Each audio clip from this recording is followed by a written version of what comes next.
शादी के बाद मेरे पति के कारोबार में भारी नुकसान हो गया। सारा पैसा डूब गया। उन्होंने मुझे बदनसीब कहकर तलाक दे दिया। मैं रोते हुए चली गई। मेरे पास अनाथ की तरह कोई सहारा न था। मैं एक फैक्ट्री में काम करने लगी। वहाँ मालिक का लाखों का मुनाफा होने लगा। वो बोले, जब से तुम आई हो मैंने 1 से 5 फैक्ट्रियां बना ली हैं। एक दिन ऑफिस में बुलाकर उन्होंने मुझे शादी का प्रस्ताव दिया, लेकिन उनका चेहरा देखते ही मेरे होश उड़ गए, क्योंकि वो तो मेरा सिर दर्द से फट रहा था। ये सोच भी न सकी कि हर्ष मुझ पर इतना बड़ा आरोप लगा सकते हैं।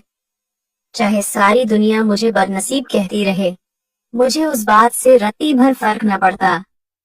लेकिन मेरा पति कह रहा था, जब से तुम मेरी जिंदगी में आई हो मेरी जान पर बाधा आ गई है। मुझे समझ नहीं आता कि गलती मेरी है जो मैंने तुम्हें इस घर में ब्याह कर लाई, या तुम्हारी जो तुम ही बदनसीब हो। ये वे जुमले थे जो पिछली रात से मेरे कानों में बुरी तरह बज रहे थे। मैंने कितनी ही देर उन बातों को दिमाग से झटकने की कोशिश की, लेकिन ऐसा मुमकिन न हुआ। थोड़ी थोड़ी देर बाद ये बातें मुझे दोबारा याद आ जाती। मैंने दोबारा फिर हर्ष को फोन किया। वह रात भर से घर लौटे न थे, पता नहीं कहाँ थे। मेरी माँ भी सुबह से मुझे ही कोस रही थी। मैंने कमरे से बाहर निकलकर देखा ही न था। पूरा दिन कमरे में बंद पड़ी थी। हर्ष को 3-4 बार फोन करने के बाद आखिरकार उन्होंने फोन उठाया और चिल्लाकर बोले, तुम्हें शर्म आनी चाहिए। मुझे दोबारा फोन करते हुए जो अगला जुमला बोलने वाली थी उस बात पर कांप गई और पूछा, मुझे क्यों शर्म आनी चाहिए हर्ष? मैंने क्या किया है? मैंने तो आपको कोई नुकसान नहीं पहुंचाया। वह मेरी बात की नफी करते हुए बोले, तुम ही हो बदनसीब। जब से मेरी जिंदगी में आई हो मेरा सब कुछ उजड़ कर रह गया है। न औलाद हुई और जो कारोबार था वह भी बर्बाद हो गया। मैं घर आकर तुम्हारा फैसला करता हूँ। ये कहकर उन्होंने फोन काट दिया और मैं फूट फूट कर रोने लगी। मेरी नजर दरवाजे पर पड़ी तो वहां मेरी सास खड़ी मुझे देख रही थी। उनकी नजरों में कुछ अजीब था। न वे परेशान थी, न बहुत खुश। माँ जी, आप तो मेरी बात समझे। मैंने कुछ भी नहीं किया। मैंने समझाने की कोशिश की तो उन्होंने हाथ उठाकर मुझे खामोश कर दिया और कहा, चुप कर जाओ, मुझे हर बात का पता है। मुझे तुम्हारी किसी भी व्याख्या या सफाई की बिल्कुल जरूरत नहीं। मैं चुप हो गई। लगभग 1 घंटे बाद हर्ष घर आए और नशे में बुरी तरह धुत थे। मैंने आज तक हर्ष को नशा करते नहीं देखा था, लेकिन आज साफ लग रहा था कि उन्होंने शराब पी है।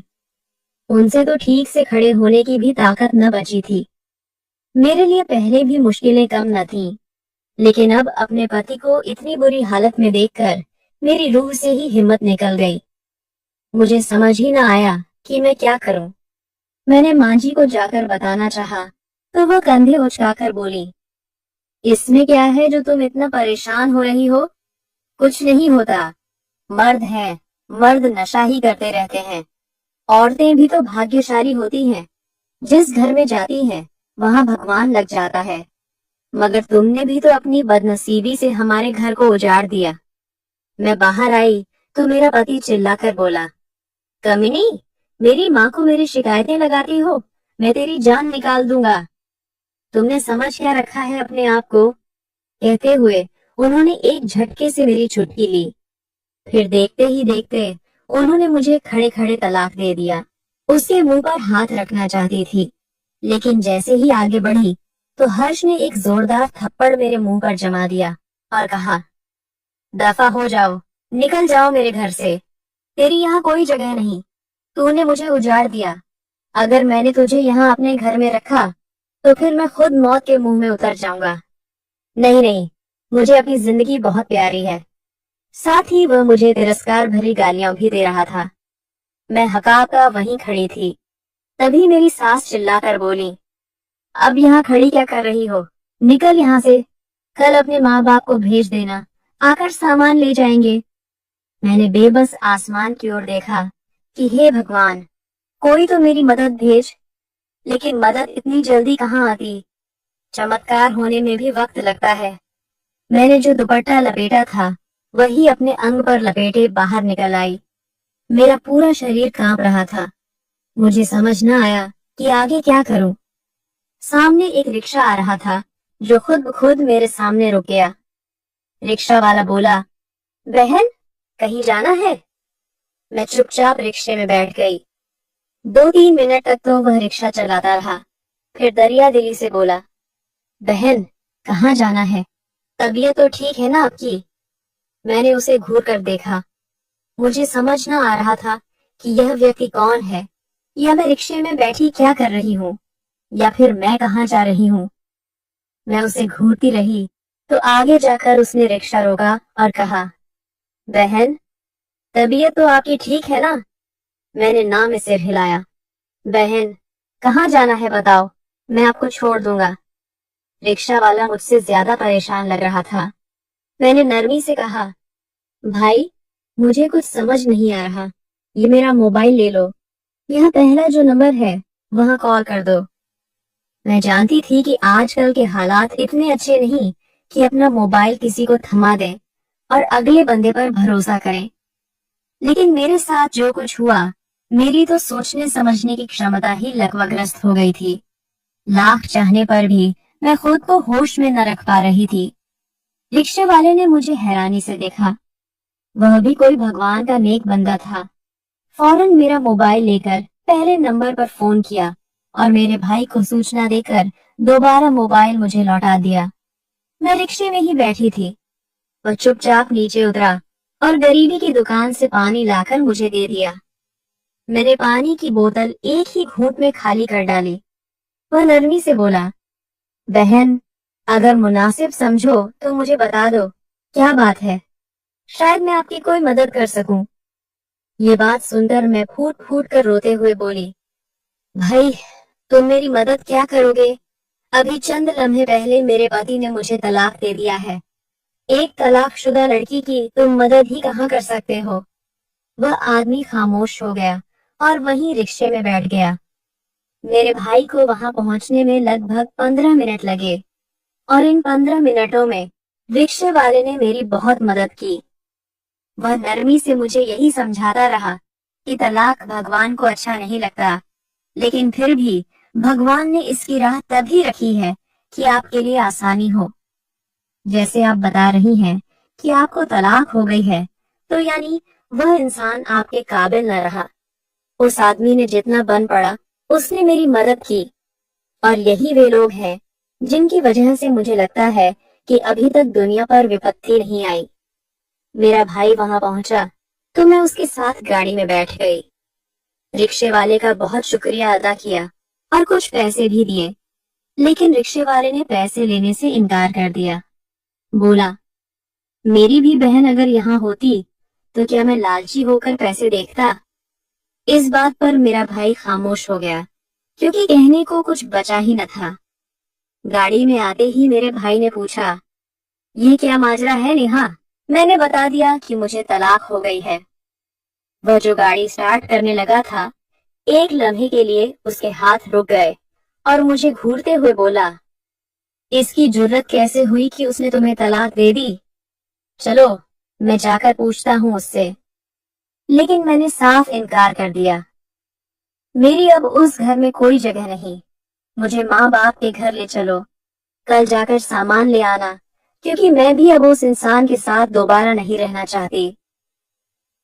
ये बोलकर मैंने सीट की पीठ से अपनी टेक लगाई और आंखें बंद कर लीं। मेरा भाई रैश ड्राइविंग करता हुआ 5 मिनट में ही घर पहुंच चुका था। घर जाते ही देखा माँ काफी परेशान थी। दरवाजे पर ही खड़ी होकर मेरा इंतजार कर रही थी।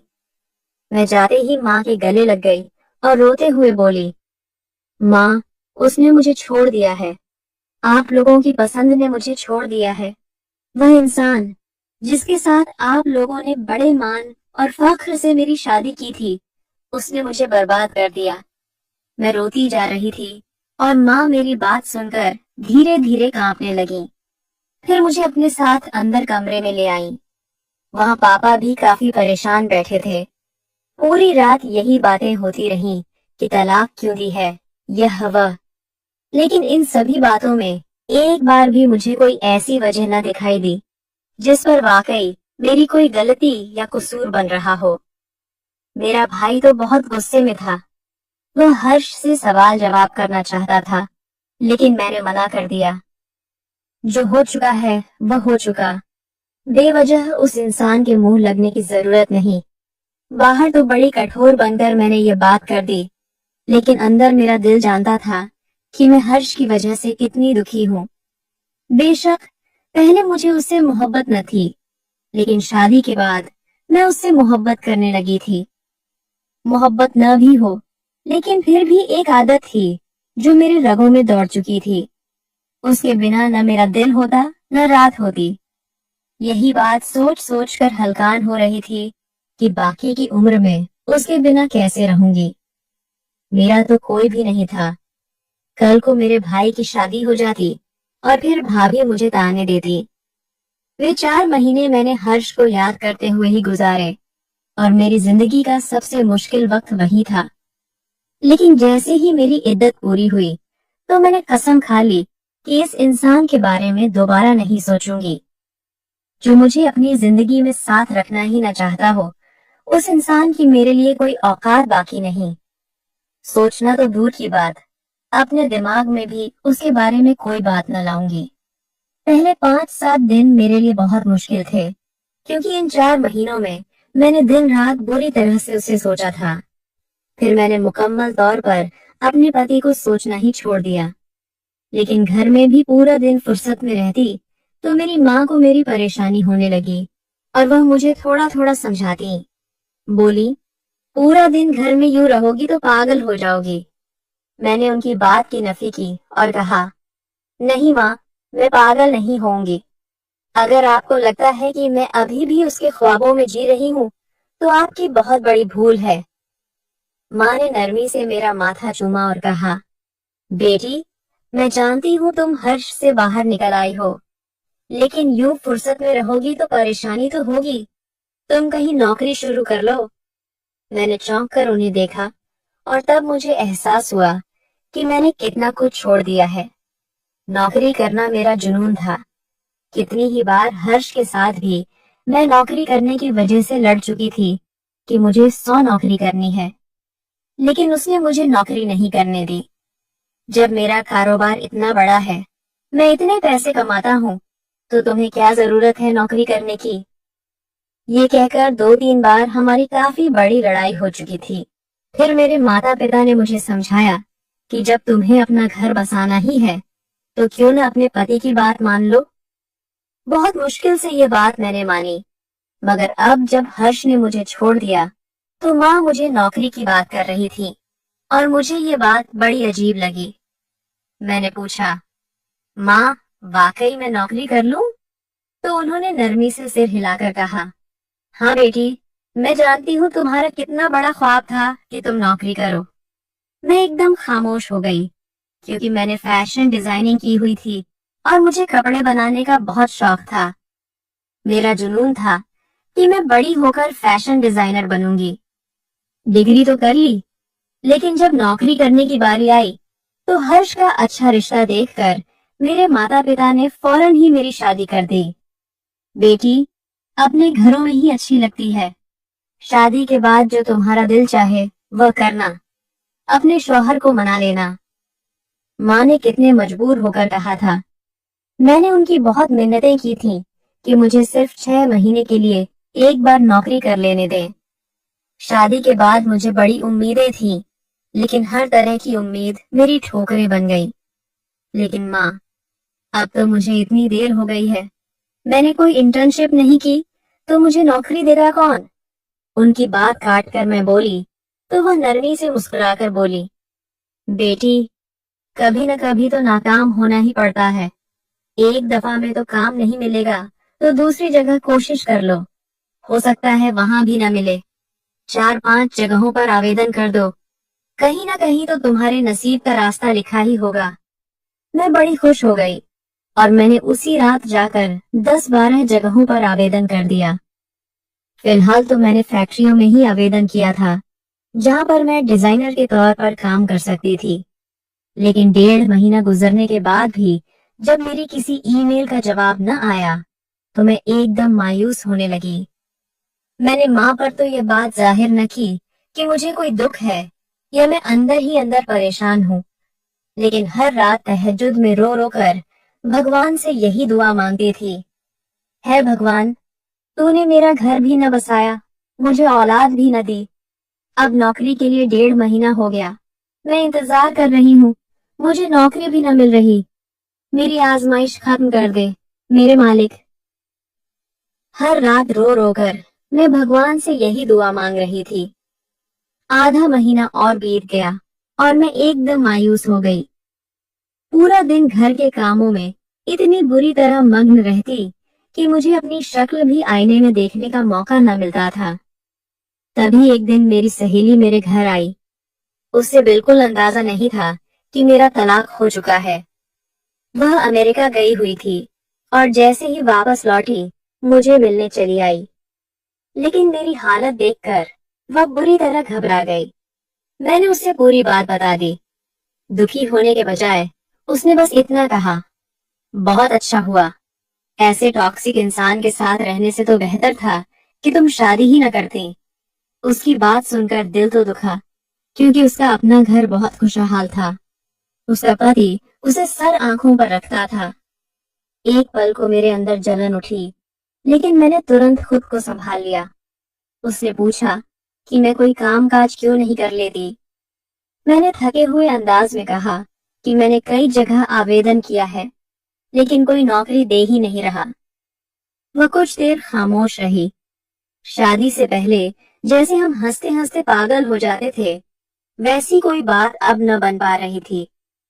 हालात और तजुर्बों ने हम दोनों की शख्सियतों में ऐसी संजीदगी भर दी थी कि पुरानी चंचलता कहीं गुम हो गई थी।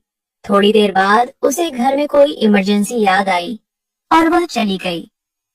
उसके जाते ही मैं फिर अकेली और उदास हो गई। इन दिनों तो मेरा घर से बाहर निकलना भी लगभग बंद हो चुका था।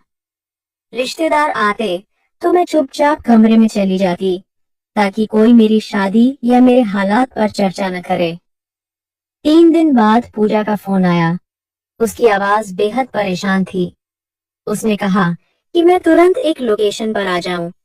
वजह पूछने पर भी उसने कुछ नहीं बताया। मैंने फोन रखकर माँ को बताया तो उन्होंने मुझे जाने दिया। शायद उन्हें भी यही उम्मीद थी कि घर से बाहर निकलने पर मैं थोड़ी बेहतर महसूस करूंगी। मैं पूजा की बताई हुई जगह पहुंची। वह एक वीरान सी नई इमारत थी, जिसकी पेंटिंग का काम चल रहा था। अंदर जाते ही पूजा दिखाई दी। उसने मुस्कुराकर मुझे गले लगाया और कहा कि अंदर चले। मैंने पूछा कि यह कौन सी जगह है, तो उसने बताया कि वे लोग अपनी नई फैक्ट्री बना रहे हैं। फिर उसने मुझे बताया कि वे लोग मुझे डिजाइनर के तौर पर रखना चाहते हैं। पहले तो मुझे यकीन ही नहीं हुआ। उसने मेरा हाथ दबाकर कहा कि उसे पूरा भरोसा है कि मैं अपने डार्क फेस से जल्दी ही बाहर आ जाऊंगी। वह बताती गई कि फैक्ट्री उनके खुद के खानदान की साझेदारी में बन रही है और उनके पास एक और अच्छा उम्मीदवार था, लेकिन उसने उसकी जगह मुझे चुना, क्योंकि अपने ही लोग अपनों का साथ देते हैं। सैलरी भी उतनी ही थी जितनी एक प्रोफेशनल डिजाइनर को दी जाती है। फिर उसने कॉन्ट्रैक्ट पेपर मेरे सामने रखते हुए कहा कि सोच बंद करो, अब अपने लिए कुछ करने का वक्त है। 5 महीने से मैं सिर्फ सोच ही रही थी, अब कदम बढ़ाने का समय था। मैंने उससे बस एक सवाल किया कि फैक्ट्री तो अभी अधूरी है, फिर मैं कल से काम कैसे शुरू करूंगी। उसने नरमी से समझाया कि फैक्ट्री पूरी होने तक वे सारे डिजाइन्स फाइनल करना चाहते हैं, ताकि लॉन्च एक ही दिन हो सके। बात समझ में आ गई और मैंने भगवान का नाम लेकर कॉन्ट्रैक्ट पर साइन कर दिए। थोड़ी ही देर बाद चाय आई। मैंने मना किया तो पूजा ने अजीब मजबूरी भरे लहजे में पूछा कि क्या मैं उसके साथ चाय नहीं पीऊंगी। वह कांप रही थी। मैंने पूछा कि उसे क्या हुआ, तो उसने एक गिलास पानी एक ही सांस में पीकर बस इतना कहा कि वह अभी कुछ नहीं बता सकती, लेकिन कुछ दिनों में खुद ही सब बता देगी। वह बहुत परेशान थी, पर मैंने उससे और सवाल नहीं किए। घर लौटी तो माँ बिरयानी बनाकर बैठी थी। जब मैंने उन्हें नौकरी के बारे में बताया तो वे खुशियों से भर गईं। बोली कि भगवान ने आखिरकार सुन लिया। सच यही था। मैं खुद भी पिछले कुछ समय में इतनी टूटी हुई थी कि इबादत तक छोड़ दी थी। पूरा दिन बिखरे हुए ख्यालों में गुजरता था, लेकिन अगला दिन मेरे लिए उम्मीद लेकर आया था, क्योंकि मैं एक ऐसे काम की शुरुआत करने जा रही थी जिसकी मुझे हमेशा से चाहत थी। घर से निकली तो सब ठीक था, लेकिन जैसे ही रिक्शे में बैठी अचानक दिल भर आया और आंसू गिरने लगे। यादें किसी तूफान की तरह उमड़ आईं। हर्ष ने किस तरह मुझे दबाने की कोशिश की थी, मेरी हर ख्वाहिश, हर सपने को खत्म करने की कोशिश। मुझे वह दिन याद है जब उसने पहली बार मुझ पर हाथ उठाया था। शादी को सिर्फ 1.5 महीना हुआ था और मैं लगभग घर में कैद होकर रह गई थी। मायके जाना कम कर दिया था। माँ की नसीहत भी थी और हर्ष की यह शर्त भी कि जब वह घर आए तो उसे उसकी बीवी तैयार और खुश मिले। मेरी सास भी अजीब थी, न मुझसे कोई लगाव, न हर्ष से कोई दिलचस्पी। शादी के बाद पता चला कि हर्ष उनका सौतेला बेटा है। उनके पहले पति से एक बेटा था जो ननिहाल में पल बढ़ रहा था। उससे मैं कभी मिली भी नहीं।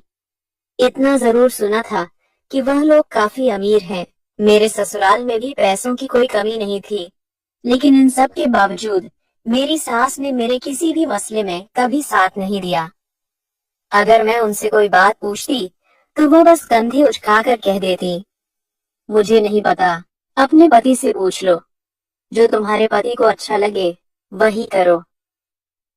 शुरू शुरू में मुझे यह बात बहुत अजीब लगती थी। मैं हैरान होकर सोचती कि आखिर क्यों यह औरत अपनी बहू को किसी भी चीज के बारे में ठीक से समझाना नहीं चाहती। क्या उन्हें नहीं लगता कि मुझे भी जानने, सीखने, समझने का हक है? लेकिन धीरे धीरे समझ आ गया कि उन्होंने मेरे मामले से पूरी तरह उदासीनता अपना ली थी, जैसे उन्हें कोई फर्क ही नहीं पड़ता कि मैं हूं या नहीं। हर्ष की बात करूं तो पहली बार उन्होंने मुझ पर हाथ सिर्फ इसलिए उठाया क्योंकि मैंने नौकरी करने की इच्छा जताई थी। पहले तो वह मुझे प्यार से समझाते रहे कि तुम्हें नौकरी की क्या जरूरत है, और मैं भी नरमी से बार बार कहती रही कि मुझे पसंद है फैशन डिजाइनिंग, रंगों के साथ काम करना, कुछ बनाना। लेकिन जैसे ही बहस थोड़ी बढ़ी, उन्होंने अचानक गुस्से में आकर बिना किसी चेतावनी मुझे मारा और गरज कर बोले, खबरदार, जो आगे कभी मुझसे बहस की तो तुम्हारा गला दबा दूंगा। तुमने समझा क्या है? तुम औरतें सिर्फ रूप का घमंड रखती हो, मर्दों पर रोक डालती हो। मैं दंग सी खड़ी उन्हें देखती रह गई। इसके बाद ये सब अक्सर होने लगा। जरा सा मुद्दा हो, मैं कोई छोटी सी ख्वाहिश जताऊं या कोई बात उनके मिजाज के खिलाफ चली जाए, बस समझ लीजिए मार पड़नी तय थी। मैं हर बार खुद को समझाती रही कि घर की बात घर में ही रहने दूंगी, अपने मायके वालों को कुछ नहीं बताऊंगी। मैंने अपनी किस्मत मान ली थी कि शायद मुझे इसी तरह जीना है। इसी खामोशी में 2 साल गुजर गए। उधर हर्ष का कारोबार भी दिन ब दिन गिरने लगा। एक दिन हिम्मत करके मैंने उन्हें दोबारा नौकरी के बारे में कहा तो उन्होंने मुझे पहले से कहीं ज्यादा मारा। गालियां देते हुए बोले कि तुम मुझे नीचा दिखाती हो, तुम ही मेरा कारोबार डुबो रही हो, बददुआ देती हो, नजर लगाती हो ताकि मैं बर्बाद हो जाऊं और तुम बाहर जाकर गैर मर्दों के सामने खुद को बेच सको। उनकी बात सुनकर मैं सन्न रह गई। मेरे पास न सफाई का शब्द था, न तर्क। मुझे समझ ही नहीं आता था कि वह मेरी बात सुनना क्यों नहीं चाहते। हमारी लड़ाइयां बढ़ती ही जा रही थीं। फिर एक दिन उनकी फैक्ट्री पूरी तरह टूट गई। वह बेहद परेशान होकर घर से चले गए। मैंने बार बार फोन किया, लेकिन उन्होंने उठाया नहीं, और जब रात को लौटे तो बिना कुछ सुने समझे खड़े खड़े मुझे तलाक दे दिया। मैं क्या करती? मेरे भाग्य पर एक और तमाचा पड़ चुका था। इन्हीं विचारों के भंवर में डूबती उतराती मैं फैक्ट्री पहुंची तो देखा कि मजदूर अपने काम में लगे हुए थे। अंदर गई तो वहाँ बहुत कम लोग थे। पूजा भी नहीं आई थी। मैं अपने ऑफिस में जाकर बैठ गई और चिंतित होकर उसे फोन किया। उसकी आवाज बेहद परेशान थी। उसने नरमी से कहा, अगर चाहो तो तुम घर चली जाओ, मैं आज आ नहीं पाऊंगी। उसकी बात अजीब लगी। बुलाया भी उसने ही था और अब वापस जाने को भी वही कह रही थी। लेकिन मैंने मना किया और कहा, तुम सिर्फ मुझे बता दो कि डिजाइन्स में क्या क्या चाहिए, मैं 2-3 आर्टिकल तैयार कर लूंगी। उसने उसी वक्त एक पूरी फाइल भेज दी जिसमें सारी डिटेल्स थी। उनके हिसाब से मैं काम करने लगी। काम में यूं डूब गई कि कब शाम के 5 बज गए पता ही नहीं चला। मुझे खुद पर हैरानी भी हुई और एक अजीब सी संतुष्टि भी। शायद इसलिए कि यह काम मेरे दिल का था, मेरे शौक का। भूख प्यास तक का होश नहीं रहा। काम खत्म करके मैंने मुस्कुराते हुए सामान समेटा और बाहर निकल आई। लेकिन मन में फिर भी एक सवाल घूम रहा था, क्या मुझे यहाँ काम करना चाहिए या नहीं?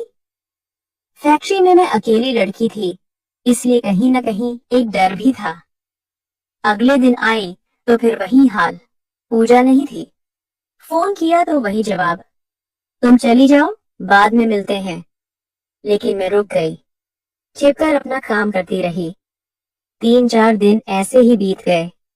आखिर एक दिन मैंने तय किया कि मुझे पूजा से सीधे बात करनी चाहिए। काम खत्म करने के बाद मैं उसके घर पहुंच गई। उसे बाहर लॉन में अकेले बैठा पाया। नजरें खोई हुई थीं, जैसे किसी गहरी चिंता में डूबी हो।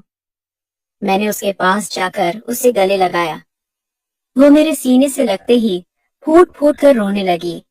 बोली, शायद भगवान को मुझ पर रहम आ गया है जो उसने तुम्हें मेरे पास भेज दिया।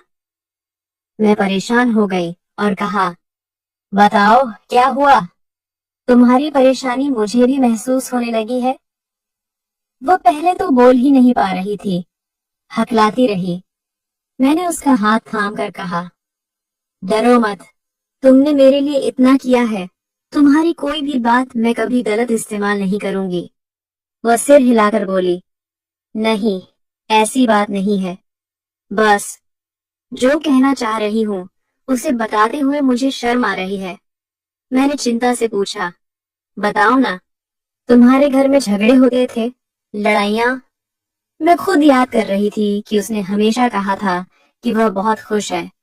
उसने दर्द से सिर हिलाकर कहा, यही तो बात है, मैंने तुमसे झूठ बोला था, मैं खुश नहीं हूँ, मैं कभी खुश नहीं रही। मैं स्तब्ध रह गई। उसने आगे कहा, इतने साल हो गए शादी को, लेकिन मेरे पति को मेरी परवाह तक नहीं। मैंने कभी उनसे कुछ चाहा ही नहीं, यहाँ तक कि उन्होंने दूसरी शादी भी कर ली है। ये सुनकर मैं बिल्कुल सुन्न हो गई। मेरी समझ में नहीं आ रहा था कि उसने मुझसे झूठ क्यों बोला। जब मैंने यह पूछा तो वह उदासी से बोली, बस ऐसे ही, मैं नहीं चाहती थी कि तुम सोचो कि अमीर लोग भी परेशान होते हैं। शायद मेरे अंदर कोई डर था, कोई कमजोरी, इसलिए झूठ बोल दिया। उसने गहरी सांस लेकर कहा, हमारा एक भी दिन खुशी से नहीं गुजरा। हर दिन लड़ाई, झगड़ा, तकरार। वह दूसरी औरतों में उलझा रहता है, कभी मेरी तरफ देखा तक नहीं। मैंने उसका दुख महसूस किया, क्योंकि कोई भी औरत नहीं चाहती कि उसकी खराब गृहस्थी की जिंदगी किसी और को पता चले।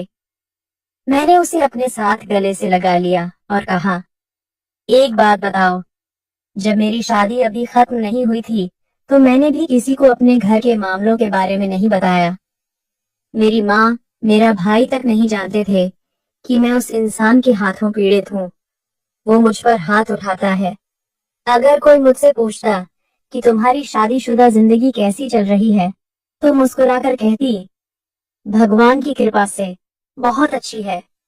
तुम खुद को दोष मत दो कि तुमने मुझसे झूठ बोला। हर लड़की का हक है कि वो जो बात बताना चाहे बताए, जो न बताना चाहे उसके लिए कोई जोर जबरदस्ती नहीं। मेरी बात सुनकर वो और जोर से रोते हुए मेरे गले से चिपट गई। क्या करूं? मैंने उसे समझाया, देखो, खानदान की बातों की वजह से परेशान और डर कर मत बैठो। अगर वो ठीक नहीं लगता तो तुम एक टॉक्सिक रिलेशनशिप में रह रही हो। तुम्हें उसे छोड़ देना चाहिए। खानदान वाले 1 महीना बातें करेंगे, 2 महीने करेंगे, लेकिन सारी उम्र कोई नहीं करेगा। जब पहले तुमने पसंद की शादी करते वक्त लोगों की बातों का ख्याल नहीं रखा, तो अब क्यों रख रही हो? काफी देर बैठी वो यही बातें समझती रही। मेरी बातें सुनने के बाद वो काफी हद तक शांत हो गई और बोली, तुम भगवान की एक नेमत बनकर मेरे पास आई हो। जानती हो, मुझे इस वक्त इन सब बातों और तसल्ली की बहुत जरूरत थी। तुमने मेरे लिए बहुत कुछ किया। खैर, बातचीत के बाद जब मैं उठने लगी तो उसने मेरा शुक्रिया अदा करते हुए कहा, अगर आज तुम न होती तो शायद मैं सुसाइड कर लेती। मैंने उसे तसल्ली दी और कहा, ऐसी कोई बात नहीं। 3-4 दिन बाद मुझे उसका फोन आया कि मैंने तलाक ले ली। घर में सबको पता चल गया। मेरी बुराई करने के बजाय वो लोग मेरा बहुत साथ दे रहे हैं। मैं बहुत खुश हूँ। खैर, उसने मुझे मना कर दिया कि फैक्ट्री पूरी होने तक मत आना। 1 महीने बाद मैं दोबारा फैक्ट्री गई तो मुझे पहले ही दिन ऑफिस में बुला लिया गया। वहां गई तो देखा एक शख्स रॉकिंग चेयर पर बैठा था, दरवाजे की तरफ पैर करके। मैंने सलाम किया तो उस शख्स ने अपनी कुर्सी घुमाई। मैं हैरान रह गई क्योंकि वो पूजा का भाई था। हम दोनों एक दूसरे को देखकर रुक गए क्योंकि उसे देखकर मुझे वो पुराना वक्त याद आ गया जब पूजा के भाई ने मुझे शादी के लिए कई बार प्रपोज किया था, लेकिन मैंने हमेशा उसका प्रपोजल रिजेक्ट कर दिया और कहा था कि मैं वही शादी करूंगी जहां मेरे माता पिता चाहेंगे। मैं अपनी जगह से उठी और बोली। मैं कुर्सी पर जाकर उसके सामने बैठ गई। आपके जो भी डिजाइन बनाए हम लोगों ने कल ही लॉन्च कर दिए। वो डिजाइन लॉन्च होते ही एक दिन में हम 5 लाख की कमाई तक पहुंच चुके हैं। इतने ज्यादा ऑर्डर आ रहे हैं कि हम एक पल के लिए तो घबरा गए। मैं मुस्कुरा दी और नरमी से बोली, सर, आपकी किस्मत। लेकिन वो बोला, किस्मत तो हम भी आपको अपनी बनाना चाहते थे। मैंने सख्ती से कहा, मैं अपनी कोई भी पर्सनल बात यहाँ डिस्कस नहीं करना चाहती। उसने कंधे उचकाए और मैं कमरे से बाहर आ गई। मुझे गुस्सा भी आ रहा था, लेकिन अंदर ही अंदर एक अजीब सी कशिश भी महसूस हो रही थी जिसका नाम मैं नहीं दे पा रही थी। शायद पछतावा भी हो रहा था कि पहले ही उसके ऑफर को एक्सेप्ट कर लेती और उससे शादी कर लेती। लेकिन अब क्या हो सकता था भला। खैर, यूं ही कुछ दिन बीत गए। हर रोज वो यही बात कहता, जब से आप हमारे साथ काम करने लगी हैं, हमारे तो दिन रात का फर्क ही मिट गया। रात को भी उतनी ही कमाई होती है जितनी दिन में, क्योंकि उनका पूरा कारोबार ऑनलाइन था और मेरे बनाए डिजाइन पूरे देश में तो क्या, पूरी दुनिया में बहुत पसंद किए जा रहे थे। लगभग 2 महीने हो चुके थे। पूजा तलाक लेकर घर में इद्दत में थी और मैं वही ऑफिस में बैठी विनय के साथ एक डिजाइन पर बात कर रही थी। तभी वो नरमी से बोला, हमने पहले भी एक फैक्ट्री लगाई थी, लेकिन उसमें हमें बहुत भारी घाटा हुआ। लेकिन अब जिस रफ्तार से हम यहाँ तरक्की कर रहे हैं, लगता है वो सारा घाटा मैंने अब तक शादी नहीं की, क्योंकि मैं वाकई में तुम्हें पसंद करता था। और जब तुम्हारी शादी हो गई तो तुम्हारी जैसी ढूंढने की बहुत कोशिश की, लेकिन न मिली। तो बताओ, क्या दोबारा तुम मुझसे शादी करोगी? मैं भी उसकी बात का जवाब देने ही लगी कि मुझे अपनी सास का फोन आने लगा। फिर अपना मोबाइल उसकी टेबल पर रखा देखा और सास के नंबर पर उनकी फोटो भी लगी हुई थी। मैंने फोन काट दिया क्योंकि अभी मैं उससे बात कर रही थी। जैसे ही फोन काट कर मैंने उसकी तरफ देखा तो वो गंभीरता से मुझे देखते हुए बोला, किसका फोन था? मैंने कंधे उचकाए और कहा, मेरी सास का। वो एकदम अपनी जगह से खड़ा हो गया और बहुत परेशान नजर आने लगा। मैंने पूछा, क्या बात है? तो पहले तो वो खामोश रहा, लेकिन मेरे पूछने पर बोला, तुम्हारी सास मेरी भी माँ है। क्या मतलब? मेरी तो हैरानी की हद न रही। फिर उसने बताया कि मैं उनका वही सौतेला बेटा हूँ जिसे उनके दूसरे शौहर ने कबूल नहीं किया था। वो बात तो बिल्कुल सही कह रहा था, लेकिन मुझे यकीन नहीं हो रहा था। मैंने तब ये पूछा, पूजा वो कौन है? फिर वो नरमी से बोला, वो मेरी कजिन है, लेकिन उन्होंने कभी मुझ में और खुद में फर्क नहीं किया। तुम्हारी सारी उम्र हॉस्टल में बीती, लेकिन मेरे ननिहाल वाले ही मेरा परिवार है। मैं खामोशी से जाने लगी तो वो दोबारा बोला, बताओ, क्या अब तुम मुझसे शादी करने के लिए मान जाओगी? मुझे समझ नहीं आ रहा था कि क्या करूं। मेरे कुछ बोलने से पहले ही वो नरमी से बोला, मैं वादा करता हूँ किसी को भी पता नहीं चलने दूंगा कि तुम मेरी बीवी हो, यहाँ तक कि अपनी माँ को भी नहीं। मैंने ना में सिर हिलाया और कहा, नहीं, अब ऐसा तो मुमकिन नहीं कि आंटी को पता ही न चले कि मैं आपकी वाइफ हूँ। तो वो मुस्कुराते हुए बोला, यानी तुम मान गई हो? मैं भी नरमी से मुस्कुराती बोली, बिल्कुल। एक इंसान ने मुझे खो दिया तो इसका मतलब ये तो नहीं कि दूसरा इंसान मुझे पा ही नहीं सकता। ठीक है, तो मेरे घर रिश्ता लेकर आ जाना, क्योंकि तुम वो शख्स हो जिसने मुझे मेरी पहचान दी। जानते हो मेरी तलाक क्यों हुई थी? क्योंकि अपने पहले पति को मैं बदनसीब लगती थी, जिसके आने से कारोबार तबाह हो गया, और तुम्हें मैं लकी लगती हूँ, जिसके आने से तुम्हारा कारोबार चमक उठा। तो मेरा फैसला तुम्हारे हक में ही होगा। ये बोलकर मैं चली गई। पीछे से मुझे उसकी खुशी से भरा नारा सुनाई दिया, लेकिन मैंने दिल ही दिल में भगवान से दुआ की, या भगवान, इस रिश्ते को मेरे हक में बेहतर बना देना। तो दोस्तों, यह थी आज की कहानी। आपको ये कहानी कैसी लगी, हमें कमेंट करके जरूर बताएं।